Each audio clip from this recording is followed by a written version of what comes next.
मतदानादरम्यान हा प्रकार घडला होता आणि आता ही दृश्य आपण बघतोय सांगली जिल्ह्यातल्या आष्टा इथली। तिथे जयंत पाटील पोहोचलेले आहेत कारण काही वेळापासून तिथे गोंधळ सुरू आहे। महाविकास आघाडीचे नेते कार्यकर्ते तिथे आक्रमक झालेत। याचं कारण म्हणजे जी मतदानाची टक्केवारी काल जी समोर आली होती आणि त्यानंतर आज ऑनलाईन पद्धतीने जी जाहीर झाली त्यामध्ये तफावत आढळली आहे। 2000 मतदान जास्त आढळल्याचा आरोप आहे आणि याच संदर्भात सांगलीतल्या आष्टा नगर परिषद या ठिकाणी महाविकास आघाडीच्या कार्यकर्त्यांनी गोंधळ घातला आणि ही सगळी बाचाबाची आपण थोड्या वेळापूर्वी बघितली आणि आता तिथे जयंत पाटील पोहोचलेले आहेत।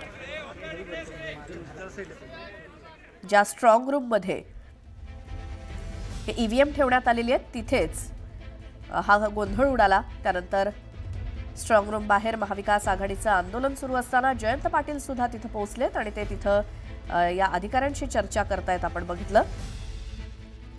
याचं कारण म्हणजे काल जी काही मतदानाची टक्केवारी जाहीर करण्यात आली होती किंवा समोर आली होती आणि त्यानंतर आज ऑनलाईन पद्धतीने जी जाहीर झाली त्यामध्ये तफावत आढळली आहे। 2000 मतदान जास्तीचं आढळलंय आणि त्यामुळेच महाविकास आघाडीच्या कार्यकर्त्यांनी सांगलीमधल्या आष्टा नगर परिषदेच्या बाहेर म्हणजे जी काही स्ट्रॉंग रूम आहे त्याच्या बाहेर गोंधळ घातला आणि आता जयंत पाटील हे देखील तिथे पोहोचलेत। निवडणूक अधिकाऱ्यांशी चर्चा करतायत।